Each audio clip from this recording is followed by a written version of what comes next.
সমুদ্রের বুকে ঠাঁই দাঁড়িয়ে এক দুর্গ, দ্বীপের উপর পাথরের কেল্লা, ইউরোপীয় ইতিহাসের এক জীবন্ত স্মারক।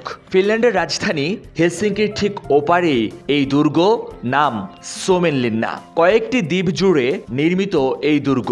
মূলত এটি ঐতিহাসিক সামরিক কৌশল, এখন ইতিহাস, সংস্কৃতি আর পর্যটনের অন্যতম আকর্ষণ। 1748 সাল, ইউরোপে তখন যুদ্ধের উত্তেজনা। রাশিয়ার সম্ভাব্য আক্রমণ ঠেকাতে সুইডিশ রাজত্ব শুরু করে এই কেল্লা নির্মাণ। নাম দেয়া হয় সুইডিশ দুর্গ। শত্রুর আক্রমণ প্রতিহত করতে গ্রানাইট পাথর, ইট, চুনমাটি মিশ্রণ আর কাঠ ব্যবহার করে তৈরি করা হয় ব্যারাক ও সুড়ঙ্গ।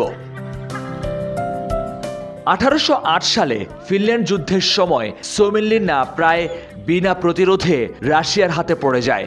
এরপর 100 বছরেরও বেশি সময় ছিল রুশ সাম্রাজ্যের অংশ। 1917 সালে ফিনল্যান্ড স্বাধীনের বছরখানেক পর দুর্গটির নতুন নামকরণ হয় সোমেনলিন্না, অর্থাৎ ফিনদের দুর্গ। বর্তমানে এখানে প্রায় কয়েকশো মানুষ বাস করে। আছে স্কুল, আর্ট গ্যালারি, ক্যাফে ও সুপার শপ।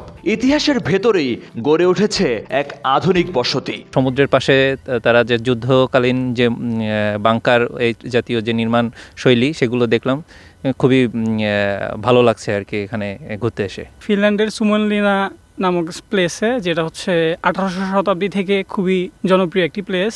সামরিক স্থাপত্যের অনন্য নিদর্শন ও বহু ইতিহাসের সাক্ষী হওয়ায় 1991 সালে ইউনেস্কো ওয়ার্ল্ড হেরিটেজ সাইটের স্বীকৃতি পায় সোমেনলিন্না।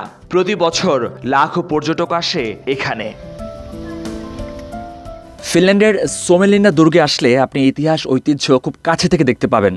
যেমন এই মুহূর্তে যে দুর্গটিতে আছি, সেখানে লোহার শিক দিয়ে এরকম আবদ্ধ করা থাকলেও ভেতরে লাইট দিয়ে আছে, যাতে করে বাইরে থেকে আপনি দেখতে পারবেন ভেতরের অবয়বটা কেমন আছে। আর এভাবেই তারা প্রজন্ম থেকে প্রজন্মের কাছে তাদের ইতিহাস তুলে ধরছেন, সংরক্ষণ করছেন। মহিউদ্দিন মধু, সময় সংবাদ, সোমেনলিন্না, ফিনল্যান্ড।